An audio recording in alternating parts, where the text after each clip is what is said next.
गुरु प्यारी साध संगत जी, हम आपके अपने चैनल गुरु बंदगी में आपका स्वागत करते हैं। संगत जी, आज जो हम आपके साथ सत्संग साझा करने जा रहे हैं, यह मंगाराम जी का फरमाया हुआ सत्संग है। बिरखा हेठ सब जंत कट्ठे, एक तत्ते एक बोलन मिठे। बाणी गुरु अर्जन देव महाराज जी की बाणी है। सत्संग बहुत ही प्यारा है, इसलिए पूरा सुनने की कृपालता करें जी। सत्संग शुरू करने से पहले आपसे बेनती है कि जिन्होंने अभी तक हमारे चैनल को सब्सक्राइब नहीं किया है, वो हमारे चैनल को गुरु बंदगी को सब्सक्राइब जरूर कर लें, क्योंकि हम ऐसे ही पुराने सत्संग और बाबा जी की साखियाँ लेकर आते रहते हैं। सो आइए अब बड़े प्यार से इस सत्संग को सुनते हैं और लाभ उठाते हैं जी। बिरखे हेठ सब जंत इकट्ठे, एक तत्ते एक बोलन मीठे। बिरखे हेठ सब जंत इकट्ठे, एक तत्ते एक बोलन मीठे। असत उदोत भया उठ चलने, जीव जीव औध बिहानियाँ।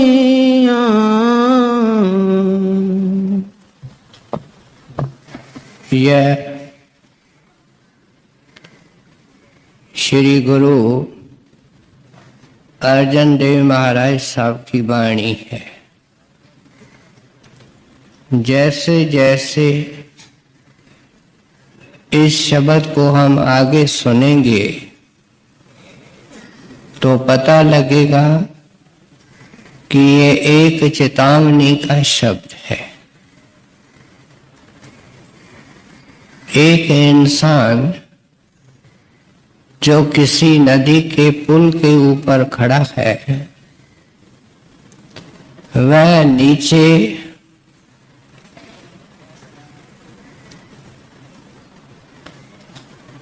जब देखता है तो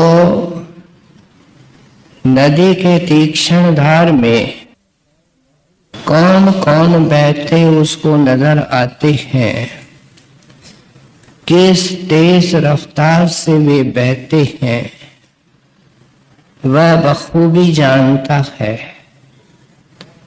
और उसको दया और तरस भी आता है कि देखो ये बच सकते हैं, लेकिन इनको नशा है और इनको होश नहीं है। इंसान जब पैदा होता है, मरते दम तक चाहता है, ये हमेशा किसी न किसी चीज को पकड़ना चाहता है, अपनाना चाहता है। संत उस ऊंची लेवल पर पुल पर खड़े होकर के पूछते हैं कि ऐ इंसान, तुम कभी हवा को मुट्ठी के अंदर पकड़ सकते हो क्या? तुम्हारी यही कोशिश है। न कभी ये पकड़ी जाती है, न किसी के पकड़ में आती है। और तुम तो वर्तमान जिंदगी जो निकल चुकी है, उससे ही सबक नहीं सीखते हो। तुमको ये तो बिल्कुल पता नहीं है कि तुम कहां से आए हो, कब निकले हो, किस तरफ जा रहे हो। जो वर्तमान जिंदगी के अंदर तुमने दुष्कर्म किए, इस हवा को पकड़ने की कोशिश करी, और इस वक्त भी पता नहीं क्या क्या करने को सोच रहे हो, वह सब क्यों? क्योंकि तुम्हारी निगाह नतीजे पर नहीं है। इस सब का नतीजा क्या निकलने वाला है, इससे तू बेखबर है। इसलिए संतों के वाणी के अंदर चेतावनी के शब्द हैं। सारी जिंदगी संत महात्मा चिताते रहे।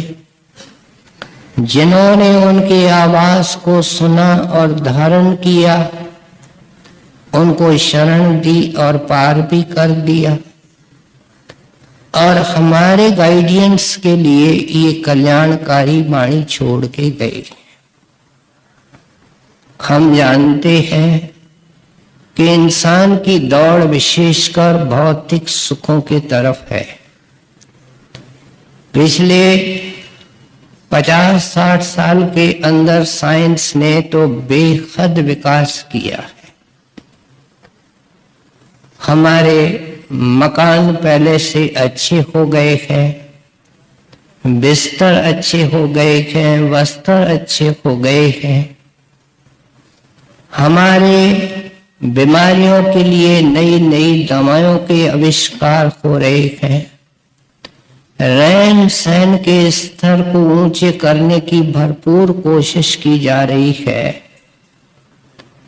लेकिन जिन खास देशों के अंदर इसका विकास हो रहा है, वहां से जो आंकड़े और फिगर्स आती हैं, वे बताती हैं कि तन के रोग अगर कुछ कम हो रहे हैं तो मन के रोग बढ़ रहे हैं। मन के रोग बढ़ने का अर्थ क्या है कि चिंता, परेशानी, फ्रस्ट्रेशन, कलेश, ये सब बढ़ रहे हैं। कहते हैं कि जो पहले सुख हमारे को सिंप्लिसिटी के अंदर था, सादगी और सरलता के अंदर था, वास्तव में वो भी थोड़ा बहुत हमारे हाथ से निकल गया है। हम जब सत्संग में आते हैं और इन महापुरुषों की ये वाणी सुनते हैं, तो हमारे दृष्टिकोण को एक सही दिशा मिलती है। और जिनके ऊपर प्रकाश की किरण उतर चुकी है, वह सत्संगी सोचता है कि इतना कुछ सुना है, कल से नई जिंदगी शुरू करूंगा। क्या सुबह को जल्दी उठूंगा? जो वायदा उस मालिक से मैंने पेट में किया और उस देहधारी स्वरूप मालिक से मैंने बाहर वायदा किया कि मैं सुबह को उठ करके बैठूंगा, मैं उसको कल से निभाऊंगा और दिन भर शांति में रहूंगा। किसी से कड़वा नहीं बोलूंगा और सबको हाथ जोड़ूंगा, जहां तक हो सका सेवा करूंगा और गुरु के नाम में और सिमरन ध्यान में अपना चित्त रखूंगा।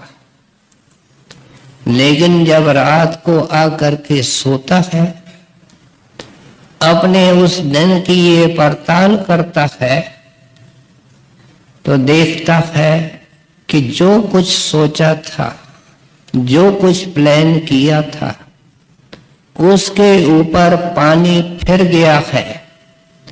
शांति तो कहां, अनेक चिंताओं के सूल और कांटे लेकर के सराहने पर सर रखता है।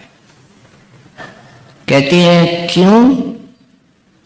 इसका जवाब तुलसी साहब अपने वाणी के अंदर देते हैं।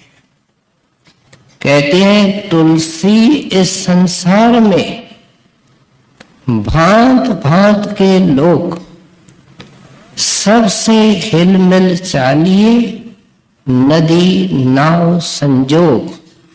कहते हैं तू जब रात को लौटता है और पड़ताल करता है तो अंदर से मन बोलता है कि क्या करूं, मैं तो सेठ से प्रेम से बात करता हूं, वो हमेश जोश में होता है।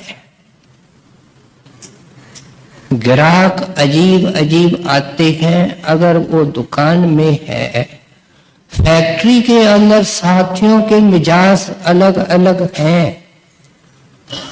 जिस क्षेत्र के अंदर ये काम करता है, बहू कहती है कि सास तीखी है, सास कहती है बहू में अकल नहीं है। कहते हैं घर में आता हूं, पिताजी से बड़े निम्रता से बोलता हूं, जब भी जवाब मिलता है शोखी से बोलते हैं। भाई से प्यार करता हूं, मुझे ठुकराते हैं। बताइए मेरी कोशिश क्या चल सकती है? इसका जवाब देते हुए ये तुलसीदास ने फरमाया, और क्या फरमाया? तुलसी इस संसार में भांत भांत के लोग, जो तू कहता है उसको मैं मानता हूं। तुम्हारे तबीयत के अनुसार दुनिया नहीं चलेगी, दुनिया किसी विशेष कानून के अनुसार चल रही है। हम बड़े अजीब अकल के मालिक हैं कि एक अजीब कानून है, आकाश में कितने बादल आएंगे, कितनी उनकी परतें होंगी, कितना पानी पड़ेगा, कहां वो बादल आगे बढ़ेंगे, इसके पीछे कानून है। हवा का झोंका किस तरफ से आता है, किस पेड़ को हिलाता है, उस झोंके से कितने पत्ते नीचे गिरते हैं। प्यारे, इसके पीछे कानून है। कुछ भी यहाँ एक्सीडेंटल नहीं है, अचानक नहीं होता है। इसलिए ये जो तुम्हारा खास करके सर्किल है, विशेष यूनिट तो कुटुंब होता है, जिसके अंदर इसका गहरा लेन देन होता है। सुबह शाम बरतना, उनकी शक्लें देखना, उनसे गुजारा करना, फिर सर्किल होता है। जिस दफ्तर में, जिस दुकान में, जिस फैक्ट्री में, जिस भी क्षेत्र के अंदर ये मूव करता है, वहां इसका संबंध होता है। कहते हैं प्यारे, ये एक्सीडेंटल नहीं है, ये तुमने चुना है। अगर एक दर्शक किसी फिल्म को देखने जाता है और उसके साथ डायरेक्टर भी चला जाता है उसी थिएटर में, तो डायरेक्टर के लिए कोई चीज नहीं है, लेकिन दर्शक के लिए सब कुछ नया है। कहते हैं ये जो फिल्म तुम्हारी जिंदगी की अनफोल्ड हो रही है, ये तुमने बनाई है, लेकिन उसके ऊपर अज्ञान का ढक्कन और पर्दा है। इसलिए तुमको लगता है कि बीवी अच्छी तरह नहीं चलती। एक बेटा सेवा करता है तो दूसरा तोड़ तोड़ करके खाता है। पैसा पास नहीं, एक लड़की के बाद दूसरी लड़की आ गई। मालिक के दरगाह में इंसाफ नहीं। कहते हैं मूर्ख है। ये सब कुछ तुम्हारा किया हुआ है जो अनफोल्ड हो रहा है। गुरु साहब यहाँ एक सुंदर मिसाल से आरंभ करते हैं। बिरखे हेठ सब जंत इकट्ठे, एक तत्ते एक बोलन मिठे। आप इस दुनिया को एक विशाल पेड़ से तशबीह देते हैं। हमने देखा है बड़े विशाल पेड़ होते हैं और उनके ऊपर पंछी शाम को कई दिशाओं से उड़ करके आते हैं। और किस लिए आते हैं? कि रात को वहां विश्राम किया जाए। कोई अकेला आता है, कोई दोस्तों के साथ आता है, कोई कुटुंबियों के साथ आता है, आकर के वहां बैठते हैं। कोई प्रेम से बोलता है, कोई किसी को सुखी करता है, कोई किसी से लड़ता भिड़ता है। कहते हैं एक तत्ता बोलता है, एक मीठा बोलता है। लेकिन जब दूसरी कड़ी के अंदर कहते हैं जब सुबह को सूर्य उदय होता है तो क्या देखते हैं कि पंछी इंतजार में होते हैं उड़ने के, और अपनी चॉइस के अनुसार उड़ करके अकेले या झुंडों में उड़ करके चले जाते। लेकिन जब उस पेड़ को छोड़ते हैं तो उनको कोई अफसोस नहीं होता है। कहते हैं यहां फर्क आ जाता है कि ये संसार एक विशाल पेड़ है, उनकी अनेक अनेक शाखाएं और टहनियां हैं। तेरा कुटुंब भी उस एक टहनी का हिस्सा है। लेकिन अफसोस तो ये है कि पंछी तो उड़ करके चला गया, तू डेरा डाल करके बैठा है और तुम पेड़ को छोड़ना ही नहीं चाहता है और शिकायत करता रहता है कि ये तत्ता बोलता है, क्या कड़वा बोलता है, गरम बोलता है, ये अच्छा है, ये मीठा है। तुलसी साहब ने जो मिसाल दी उसके दूसरे हिस्से में क्या है? नदी नाव संजोग। कहते हैं तुम्हारे सामने किश्ती के अंदर मलाह होता है, मलाह यात्रियों को लेकर के उस किनारे जाता है, उस किनारे से इस किनारे आता है। न किश्ती का न मलाह का, दोनों का किनारे से कोई संबंध नहीं, यात्रियों से कोई संबंध नहीं। वो उसकी लाइफ का एक रूटीन का हिस्सा है।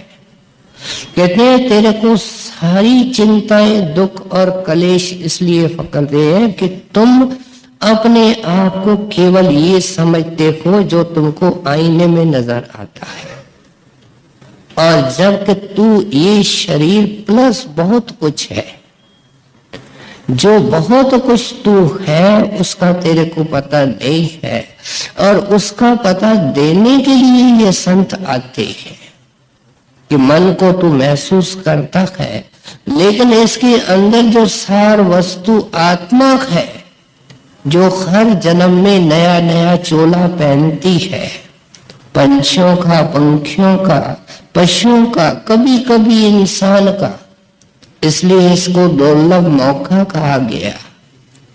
कहते हैं इस इतिहास से तू बेखबर है, हम इसको जान करके प्यारे तेरे को समझाते हैं कि कोई पत्नी नहीं, कोई पति नहीं, कोई बेटा नहीं, कोई बेटी नहीं। इसका मतलब इनको इस तरीके से नहीं समझना, लेकिन मन से डिटैच रहना।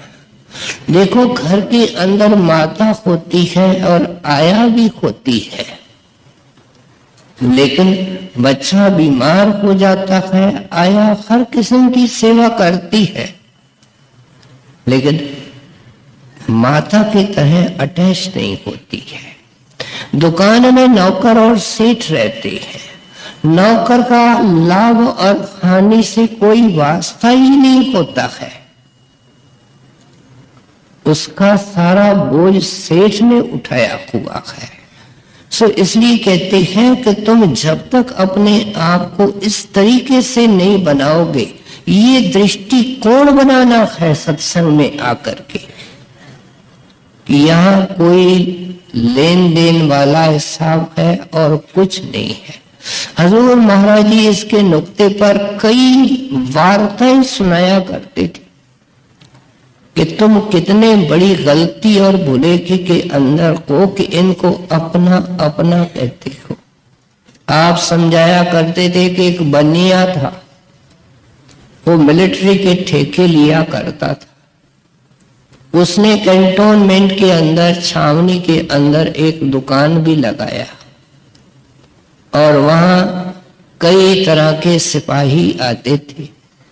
एक सिपाही इस बनिए के पास कुछ न कुछ तनख्वाह से बचा करके रखता जाता था। जब इसने पूछा घर क्यों नहीं भेजते हो, तो कहता था मेरा कोई भी रिश्तेदार नहीं है।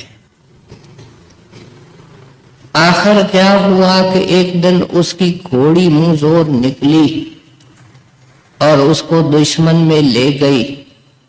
उन्होंने कुछ गोलियां इनको मारी, कुछ घोड़ी को मारी, खेल खत्म हो गया। इस सिपाही ने आना बंद किया। बनिए को पता लगा कि ये घटना हुई है।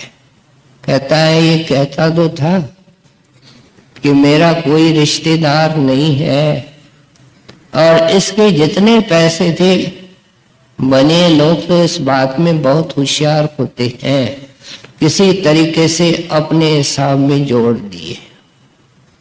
मिलिट्री का ठेका टूट गया। वहां से उठ करके सहारनपुर में आकर के उसने बर्तनों की दुकान करी।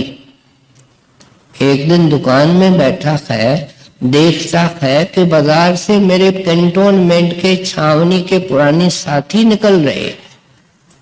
एकदम उठ करके उनको बुलाया, अंदर आए। आप यहाँ कैसे? कि फलाने तरफ जा रहे थे, हमने कहा सहारनपुर को भी देखते जाए। कहने लगे भाई मैं यहाँ रहता हूँ, आप मेरे पुराने साथी हैं, मेरे पास आओ, मेरे घर आओ, खाना खाओ। जब उसने बहुत आग्रह किया तो उन्होंने कहा दिन भर तो हमको देखने दो, रात को तुम्हारे यहाँ भोजन करने आएंगे। जब भोजन करने आए तो भोजन बिल्कुल तैयार टेबल के ऊपर लगा, तैयारी हो रही है, खाने का वक्त आया है, और पास वाले कमरे से चिल्लाहट की आवाज आती है। वो उनके खास गहरे घनिष्ठ मित्र थे। पूछते हैं प्यारा घर में सुख है कि क्या है? वह कहता है ये गृहस्थ है, कुछ न कुछ बनता बिगड़ता रहता है, आप तो खाना खाओ। जब कुछ लुकमे उठाए तो वापस चिल्लाहट की आवाज आई। तब कहने लगे आपके और हमारे बीच में कोई दूरी नहीं, बताओ तो सही क्या बात है। तब उसने सारी बात सिलसिलेवार करके उस सिपाही की बताई और कहता है कि मैं सहारनपुर में आया तो मेरे को कुछ ही दिनों के बाद एक लड़का हुआ, बड़ा हुआ। मैंने उसकी सेवा की, पढ़ाया लिखाया, लायक बनाया, लेकिन अचानक बीमार हो गया। सब तरह के इलाज करवा लिए, आखिर डॉक्टरों ने और हकीमों ने जवाब दे दिया, मरता क्या नहीं करता। मैंने किसी टोने और पंडित का, टोने वाले किसी पंडित का सहारा लिया। उसने कहा ये जंतर पिलाओ, लड़का ठीक हो जाएगा। मैं जंतर ले आया, उसको पिलाया। फिर जब वो पंडित आया तब मैंने लड़के से पूछा, ये पंडित जी पूछते हैं तबीयत कैसी है? तो लड़का पहली बार जो मुरझाया हुआ था वह मुस्कुरा के कहता है ठीक है। उस वक्त खुशी में बाप में क्या किया कि जेब के अंदर, उस जमाने के अंदर 5 पैसे देते थे, जो कुछ जेब में था निकाल के उसके हवाले कर दिया। वो चला गया। कहते हैं बोलो तबीयत कैसी है? कहते हैं अब तो बिल्कुल ही ठीक है और मैं जा रहा हूं, मैं सिपाही हूं और मैंने सब कुछ वसूल कर लिया। ये रहता था जो तुमने आज इस ब्राह्मण को या पंडित को दिया, अब मैं चलता हूं। और मेरी पत्नी वो बनी है जो घोड़ी मुंह जोर बन करके जिसने मुझे मरवाया, जिसने मुझे उसने तकलीफ दी, मेरे पीछे रोएगी और चिल्लाएगी। दोस्तों, ये जो आवाज आ रही है वो उसके पत्नी की है। इनके मित्र चौंक उठे, कहने लगे तुम्हारे घर की ये हालत और तुमने इतनी तकलीफ की है और भोजन बनाया है। कहते हैं भाई अभी तो सुना कि आया कौन था और ये चिल्ला कौन रहा है। जब वो साक्षात कह के गया तो आप निश्चिंत होकर के भोजन करो। कहते हैं ये है पर्दा। इस पर्दे को उठाने के लिए संत आते हैं। कहते हैं सब कुटुंब अपने अपने लेन देन के कारण आता है। परमेश्वर की लीला देखो कितनी अजीब है। हर एक माता पिता चाहता है कि मेरे को लड़का पैदा हो और लड़की पैदा न हो, लेकिन फिर भी लड़कियां पैदा होती हैं।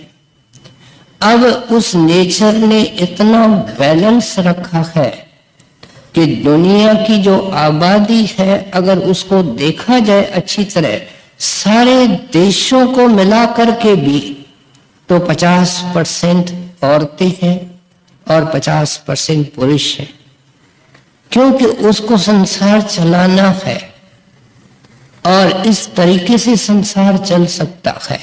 हम उससे ज्यादा अक्लमंद बन करके कहते हैं क्या हो गया, लड़की आ गई, लड़का आता तो अच्छा आता है और आती है तो हिसाब से आता है।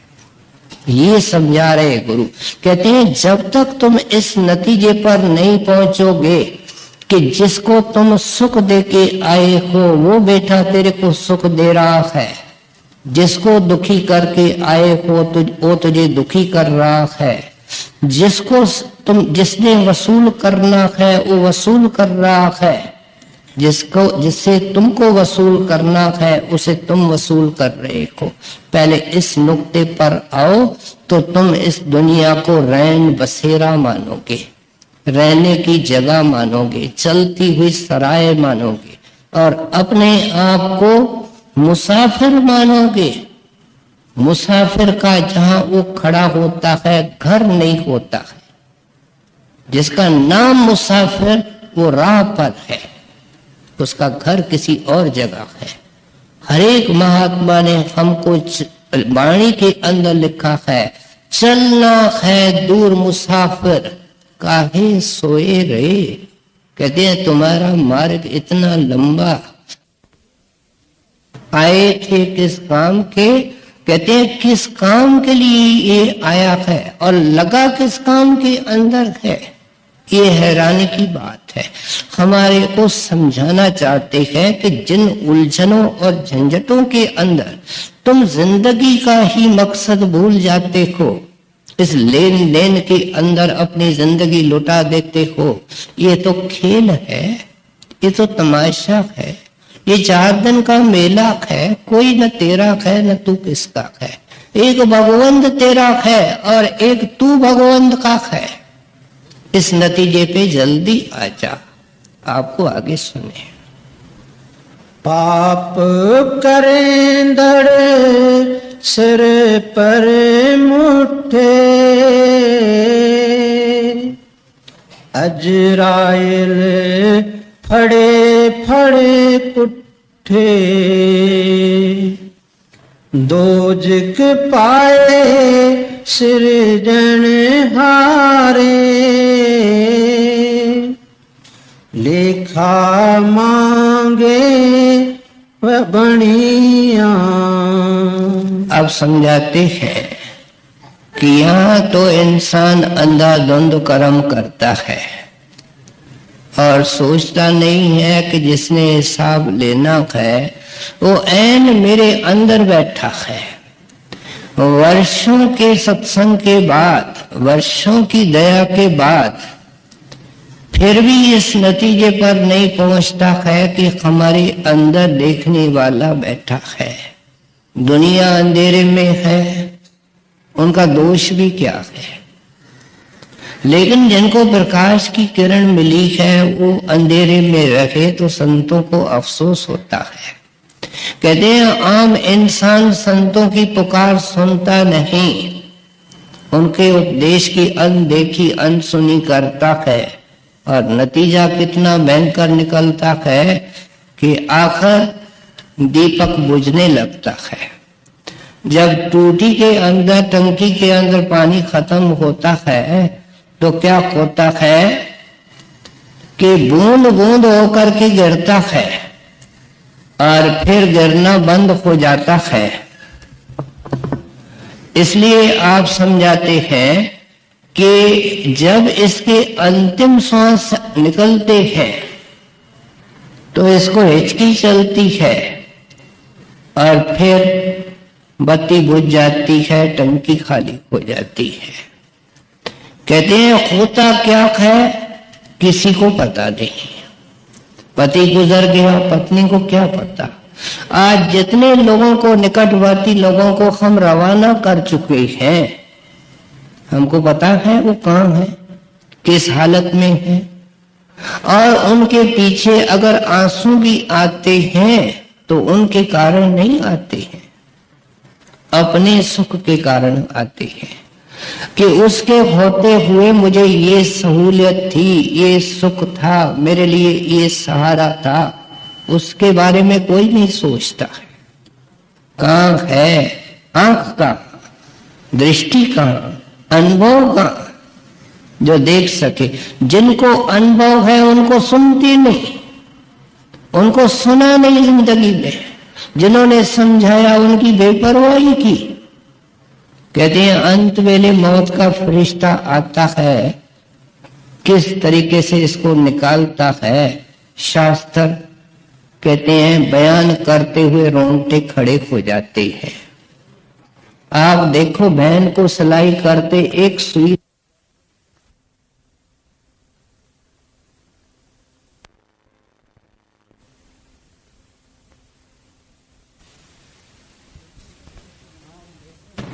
आप देखो बहन को सिलाई करते एक सुई लग जाए कितना दर्द, भाई को काम करते हुए पैर में कांटा लगे कितना दर्द। दर्द किसको? सूरत के ओ धारा को जो उंगली में है, जो अंगूठे में है।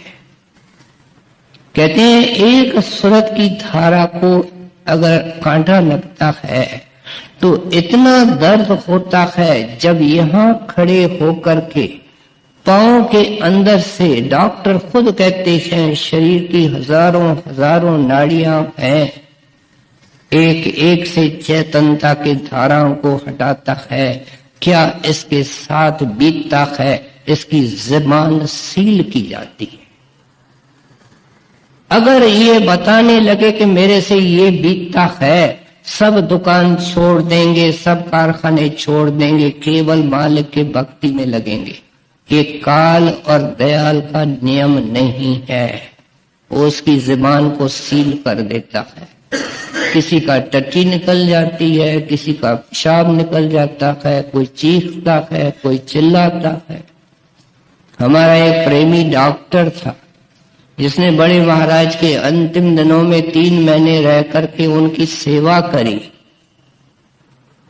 डॉक्टर स्मिथ स्विट्जरलैंड से आया था, माना हुआ डॉक्टर था। उन्होंने महाराज जी को एक जिज्ञासावश चिट्ठी लिखी कि मुझे किसी घर में ले गए बीमार को देखने के लिए।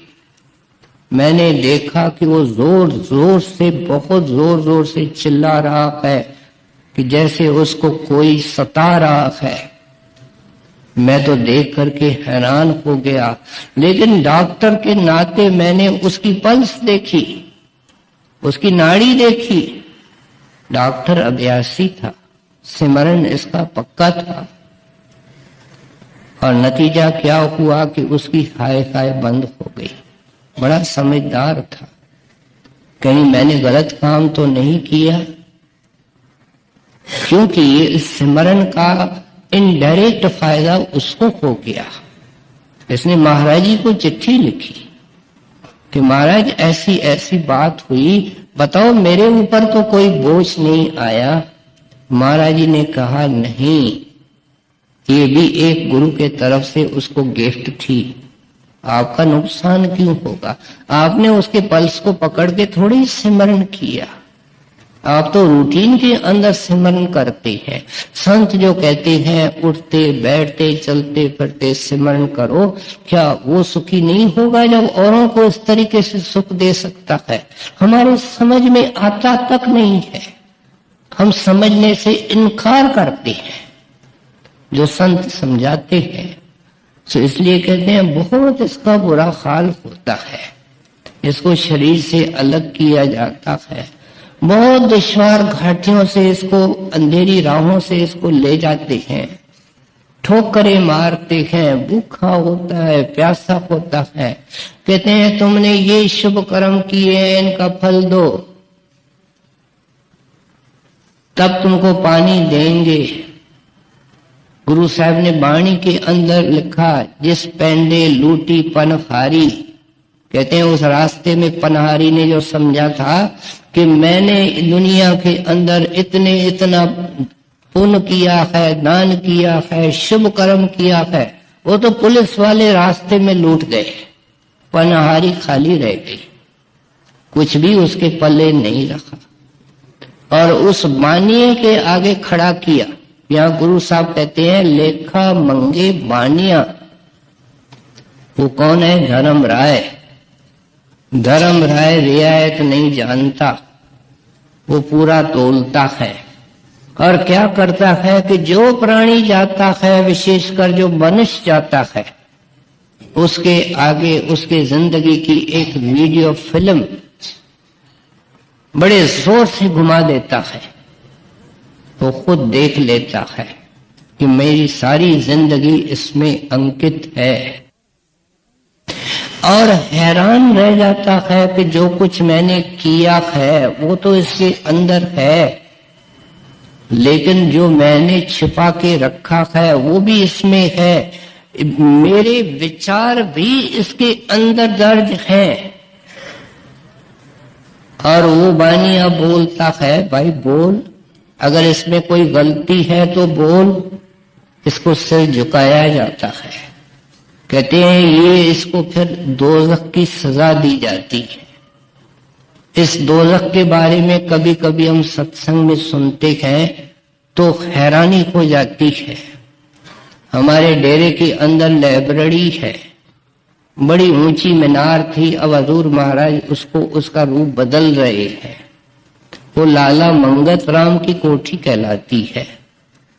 लाला मंगत राम पुलिस का इंस्पेक्टर रिटायर्ड था, और रिटायरमेंट के बाद कुछ साल बड़े महाराज जी का सेक्रेटरी भी था। भजन भी खूब करता था, ऊपर रहता था। एक दिन भजन में बैठा है, चीख के ऊपर चीख निकल रही है। लड़की जानती थी कि अच्छा भजन करने वाला है, दरवाजा अंदर से बंद है। वो जोर जोर से दरवाजे को ठोकती है, लाला जी दरवाजा खोलो, क्या बात है? लाला जी चीख के ऊपर चीख लगाए जाते हैं। महाराज जी डेरा छोटा था, लाला जी इतने महाराज जी के नजदीक थे। सुबह का 4-5 बजे का वक्त था। लड़की महाराज जी के पास चली गई। महाराज जी आए, माए ने कहा लाला जी, चीखें बंद हो गई। धीरे धीरे दरवाजा खोला, राधा स्वामी की। माए ने कहा क्या बात है? कहते हजूर मेरे मन में ये ख्याल रहता था सूक्ष्म कि ये कभी नरक देखे तो जाए कैसे होते हैं। आज जब मैं भजन बैठा तो मैं उस तरफ चला गया। मेरे को कुछ नहीं कह रहे थे, मैं तो केवल खड़ा देख रहा था कि किस तरह गर्म तयों के अंदर लोगों को डाल रहे हैं। जैसे सरसों डाली जाती है, पूरे इंसान डाल करके कचूम्बर किए जाते हैं, तेल निकाला जाता है, आरियों से चीरे जा रहे हैं, सांपों की मालाएं डाल रहे हैं और गंदी गंदी जगहों में डुबकियां दिला रहे हैं। मैं तो देख देख करके चीख रहा था कि क्या हो रहा है। तो महाराज जी ने मुस्कुरा के कहा, बाकी जो बचा है किसी और वक्त देख लेना। हाथ जोड़ के कहता है आपकी दया चाहिए, मैं दोनों कान पकड़ता हूं। कहते हैं महात्मा कोई डराने के लिए नहीं कहते हैं। दुनियादारों को तो काल ने इतना तबाह किया हुआ है, जो कहते हैं कि ये महापुरुषों ने, संतों ने केवल डराने और धमकाने के लिए बातें बनाई हैं, अपने सेवक बनाने के लिए बनाई हैं। इतना काल ने उनको भरमा करके रखा है। कहते हैं देखो, एक तरफ तुम्हारी गफलत, दूसरी तरफ तुम्हारा उसका नतीजा। इस इतिहास को तुम बार बार देखते आए हो, क्या वापस इसको इनवाइट करना चाहते हो? जब बख्शे गए हो ऐ इंसान, तो फिर उस तरीके से काम करो जो बख्शने वाले ने कहा है। आगे जिक्र होता है, संग न कोई भैया बेबा, माल जो बन धन छोड़े वजह सा, करण करीम न जा तो करता, दिल पीड़े जू घाणियां, खुश खुश लेंदा वस्तु पराई, वेखे सुने तेरे नाल खुदाई। ये पंजाबी है, नाल का मतलब साथ है। कहते खुदा वो तेरे साथ है, तू अंधा है। अगर तू अंधा है तो उसका तो दोष नहीं है, वो तो देखता है। और तेरी हालत क्या देखता है? खुश खुश लेंदा वस्त पराई। कहते हैं ये पराया पैसा लेकर के, पराई चीज लेकर के बहुत खुश होता है, और क्या करता है कि शहर के अंदर अपना सर्किल बढ़ाता जाता है। बार बार इंसान को संत समझाते आए हैं, अकेला हो, ये शरीर भी तेरा नहीं है। कितना मूर्ख ये हो रहा है। रोज इसकी डाक में पता नहीं क्या क्या खुलता है, इसके डायरी के अंदर नहीं पता नहीं क्या क्या एड्रेसें हैं, शादी का कार्ड है, महंगाई का जमाना है, खाने पकाने की तकलीफ से बच जाएंगे। कहते हैं देखो कितना मूर्ख निकला। ये देह जो मिली है, संतों की वाणी ध्यान से पढ़ने से पता लगता है कि ये सेवा करने के लिए मिली है, सेवा लेने के लिए नहीं मिली है। ये देने के लिए मिली है, लेने के लिए नहीं मिली है। ये हाथ जोड़ने के लिए मिले हैं, पकड़ने के लिए नहीं मिले हैं। इसलिए आप समझाते हैं कि जिस वक्त ये लेता है उस वक्त तो इसको बहुत अच्छा लगता है, लेकिन जब ये देता है अंदर जा करके और उसका जो हिसाब वसूल किया जाता है वो बड़ी ऊंची दर से लेकर के करते हैं। हम सब ने सुना है कि 1 रुपया यहाँ दान करो तो ऊपर 10 रुपए 10 गुना हो करके मिलता है। साथ में कभी ये सोचा कि अगर 1 रुपया किसी का ले लो तो क्या देना पड़ता है? ये कभी नहीं सोचते हैं। सो इसलिए कहते हैं कि संतों ने इसलिए बिल्कुल हक हलाल के कमाई के ऊपर जोर दिया। लुकमान का बेटा लुकमान से पूछने लगा, पिताजी आप खुदा तरस्त भक्त हैं, अगर मुझे रास्ते के अंदर मिल जाए और वो कहे कि मैं खुदा हूं तो मुझे सिखा तो दो, मैं खुदा से क्या मांगूं? तो लुकमान ने कहा कि अगर खुदा मिले तो आप कहना कि आपके रूप जो अनुरूप है, खुदा रूप है, उस दरवेश से मेरा मिलाप करा दो। तो लड़का पूछता है कि अगर ऐसा दरवेश भी मिल जाए तो उससे क्या फिर मांगना? कहते हैं उससे उनका प्रेम मांगना। अगर वो आगे कहे कि और कुछ मांगो तो हक की रोटी मांगना। मेरी सिर्फ ये 2 हिदायतें हैं। कहते हैं इसलिए संत हक के रोटी पर जोर देते हैं। ये लोग सत्संगी होकर के जो रिश्वत लेते हैं, ये इनको पता नहीं लगता है कि कितना अंधकार के पर्दे अपने लिए खड़े कर रहे हैं। पहले 5 रुपए लेने से डरता है, फिर तो 5000 का लिफाफा आराम से लेकर के जेब में डाल देता है। कहते हैं ये हाल होता है। बड़े महाराज फरमाया करते थे कि जिन चीजों को ये मामूली समझता है वो कितने दर और से महंगी होकर के निकलती हैं। आप फरमाया करते थे कि एक कोई गवर्नमेंट का क्लर्क था, वो जो ठेकेदार घास के ऊपर ठेका देते थे उनसे कमीशन लेता था। वो घास जानवरों को खिलाया जाता था। जब उसका अंत समय आया तो वो चिल्लाने लगा, फलानी गाय सींग मार रही है, फलानी भैंस सींग मार रही है, क्योंकि वो जो इसने हिस्सा लिया था वो उनका हिस्सा था। आप देखो आगे चलकर के ये कितना महंगा पड़ता है। तो इसलिए कहते हैं सोच सोच करके, फूंक फूंक करके कदम उठाओ, किसी के पास रह जाए। बड़े हजूर ने तो 6 महीने पहले फरमा दिया खुले सत्संग में, अगर मेरा किसी के पास है तो मैं यहां से माफ कर देता हूं, किसी का मेरे पास है तो मेहरबानी करके आज आकर के ले जाए। इतने महापुरुष जिनको कोई कर्म छू नहीं सकता है, कितने ऊंचे आदर्श पेश करती है। किस तरह कहते हैं इस तरह की बेदाग जिंदगी लीड करके ही बचाव हो सकता। दुनिया लब पैया खाते अंदर,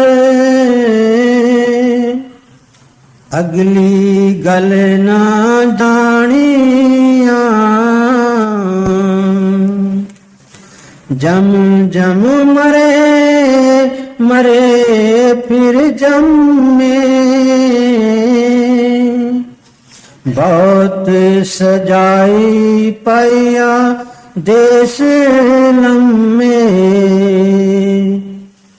जिनकी तात से ना जानी अंधा, ता दुख सहे प्राणिया,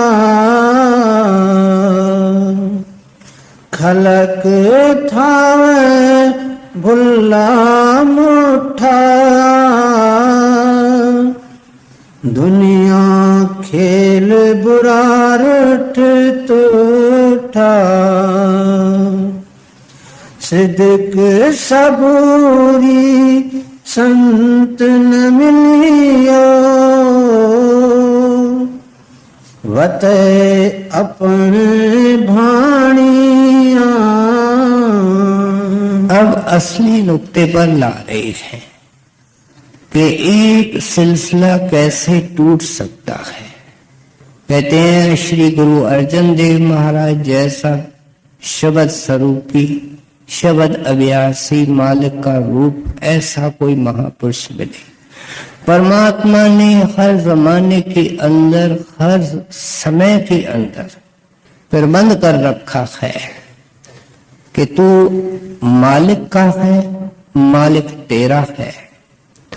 और वो शब्द है जो मालिक की सृजनहार शक्ति है, जो तुमको मालिक से मिला सकती है। तुम का मतलब क्या? शरीर नहीं, मन नहीं, आत्मा। कबीर साहब ने वाणी के अंदर लिखा, शब्द मिलावा होत है, देह मिलावा ना है। इसका वास्ता देह से नहीं है, इसका सूरत से वास्ता है, आत्मा से वास्ता है। इसलिए हम सुनते हैं शब्द गुरु, नाम शब्द देता है। किसको देता है? सूरत धुन चेला, चेला सूरत है। ये तो औरत कहता है, हिंदू कहता है, मुसलमान कहता है, यहां तक कहता है ब्राह्मण है, फलाना है, ऊंच कुल का ब्राह्मण है। लेकिन नाम जो हमारे भीतर के भीतर आत्मा है उसको इनिशिएट करते हैं, उसके ऊपर मोहर लगती है। सो इसलिए कहते हैं कि इस बेचारे को ये पता नहीं, संतों ने ये समझाया कि जाओ संतों के पास, सही नाम पाया सतगुरु से, बिन सतगुर सब भरम वही। सारा संसार जैसे वो पुल के ऊपर खड़ा हुआ आदमी देखता है, तीक्ष्ण धार में बह रहा है, देखो जग जाता रे जाता, कोई खोज नहीं लाता। कहते हैं देखो ये बुद्धू हर एक चीज का पता करना चाहता है, लेकिन इसने अपने अंदर नहीं खोजा, ये नहीं खोजा और देखा कि तुम कौन हो। संतों को अफसोस होता जब हम खोजने का तरीका देते हैं कि तुम अंदर जाकर के देख सकते हो कि तुम कौन हो, तो भी नहीं खोजता। इसका कारण क्या बता रहे हैं? कहते हैं इसने सिद्क नहीं रखा और सबर नहीं रखा। सिद्क का अर्थ क्या है? विश्वास। बगैर प्रेम के कभी विश्वास होता नहीं। जिससे हमारा प्रेम होता है उस पर ही हमारा विश्वास होता है। पत्नी और पति दो नई शक्लें आकर के मिलती हैं, कुछ अरसा रहने के बाद एक दूसरे के ऊपर विश्वास आता है और पूरी चाबियां पति पत्नी के हवाले कर देता। पहले प्रेम आता है, बाद में विश्वास आता है। सो इसलिए कहते हैं गुरु से इसने प्रेम ही नहीं किया, विश्वास होने का क्या। ये डगमगाता है, ये तो गुरु को सलाहें देता फिरता है, गुरु जी ऐसा करो ऐसा करो। ये नहीं सोचता है मेरे गुरु ने क्या कहा है, मुझे क्या करना है। कितना ये मत मंद है, मूर्ख है। गुरु साहब खोल खोल करके समझाते हैं। कहते हैं प्रेम क्या कहता है कि बेअख्तियार उसके बारे में ये सोचता है। दुनिया की प्रीत हो गई, तो माता की प्रीत और लड़के की प्रीत तो दुनिया, लड़की की प्रीत तो दुनिया में मशहूर। बेअख्तियार लड़की माता के बारे में सोचती है, माता लड़की के बारे में सोचती। कहते हैं इसको प्रीत करते हैं जिसमें जोर नहीं लगाना पड़ता है। हम सिमरन करते हैं भूल जाते हैं, क्योंकि हमारा चक्कर उल्टा चला है और जगहों से चला है। उसको रिवर्स करना कोई आसान नहीं है। लेकिन एक तो प्रीत होती है गिफ्ट जो गुरु किसी को दे देता है। एक आदमी डेरे गया, बड़ी अजीब बात सुनाई कि मैं 3 दिन डेरे रखा और 3 दिन महाराज जी का स्वरूप मेरे साथ रहा। 1 सेकंड अलग नहीं हुआ, बाथरूम में भी अलग नहीं हुआ। जब गाड़ी में आकर के बैठा तो स्वरूप चला गया। ये क्या है? सौगात, प्रेजेंट। और वो भी किसी हिसाब से देते हैं, प्रेम के अनुसार देते हैं। लेकिन कहते हैं कि इसने सिद्क नहीं रखा, प्रेम नहीं किया, हुक्म नहीं माना। और हुक्म मानने में किस चीज की जरूरत है? आप कहते हैं सब्र की जरूरत है। दुनिया के अंदर एक मिसाल दी जाती है, जब सब्र का जिक्र होता है तो उसके साथ चींटी का जिक्र होता है कि देखो एक चींटी कितनी नन्ही और छोटी है, दीवार पर चढ़ती है, कितने बार गिरती है, अच्छी तरह कभी हमने देखा तक नहीं। 100 बार गिरेगी लेकिन फिर 101 बार चढ़ेगी। कहते हैं ये जो शरीर को खाली करना है, ये संतों ने चींटी चाल बताया है, बड़ा मुश्किल काम बताया है। इसके अंदर सब्र चाहिए। सत्संग में एक आसन में नहीं बैठ सकता, चित्त को एकाग्र नहीं कर सकता। सेवा करने के अंदर कितना सब्र चाहिए। 100 किस्म के लोग मिल जाते हैं, 100 किस्म की बातें करते हैं। ये गुरु को सामने रख करके सिमरन करते हुए सेवा करना कितना मुश्किल है। और फिर धूप में खड़ा रहना और भूख और प्यास को सहन करना। और गुरु की इतनी परम दया है कि जिनके पास घरों में नौकर चाकर है, वे झाड़ू लगाते हैं, सफाई करते हैं, तगारियां उठाते हैं। ये उनकी परम दया है। वो हमको दीनता सिखाना चाहते हैं, वो उसी बहाने देना चाहते हैं। कहते हैं इस सारे परमार्थ के अंदर बड़ा तहम्मुल, धीरज और सब्र की जरूरत है। इन्होंने दोनों काम नहीं किए, इसलिए ये जख मारता है और फ्रस्ट्रेट रहता है। मौला खेल करे सब आपे, एक कढ़े एक लहर भी आपे, जीन चावे त्यों त्यों नचनी, सिर सिर किरत विहानिया, मिहर करे ता खसम धियाई, संता संगत नरक न पाई,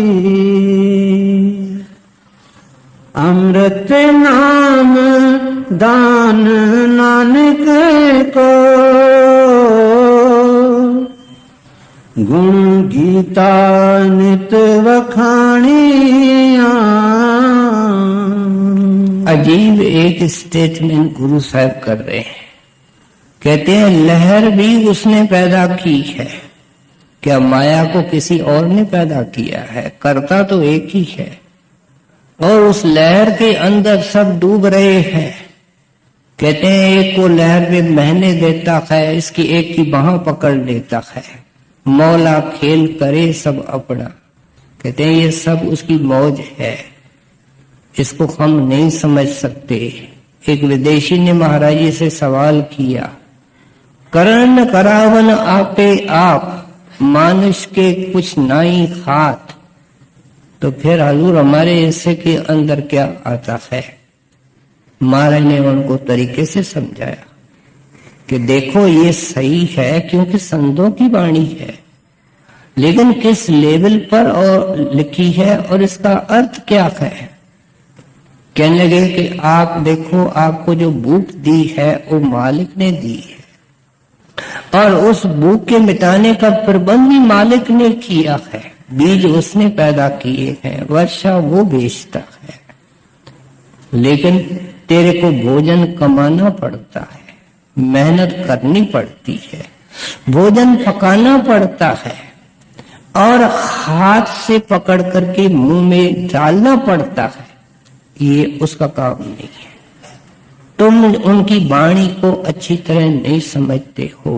वे अपना काम कर रहे हैं जो कारण कारण है, लेकिन करने वाला खुद कुछ अपना हिस्सा नहीं कर रहा।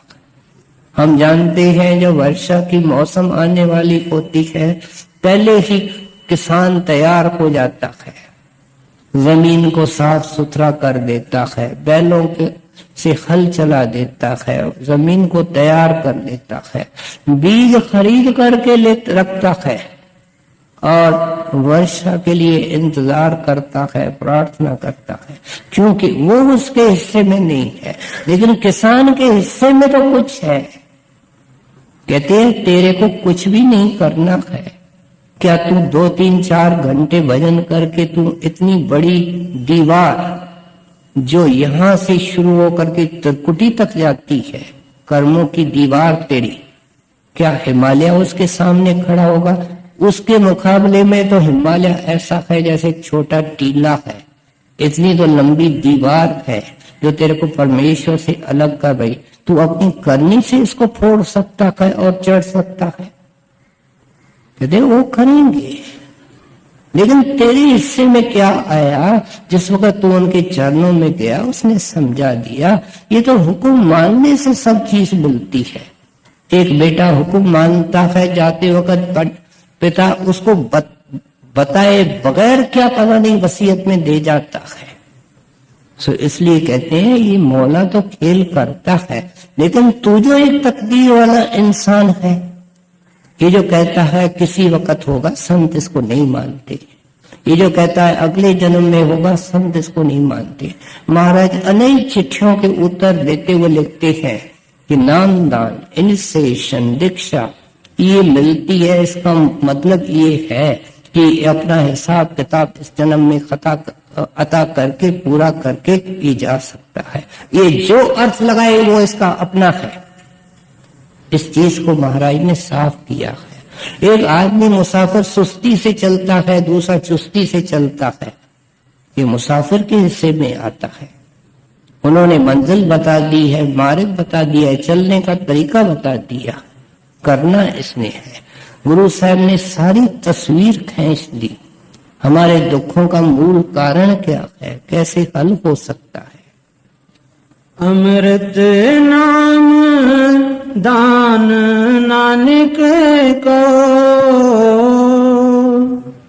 गुण गीता नित वखाणिया।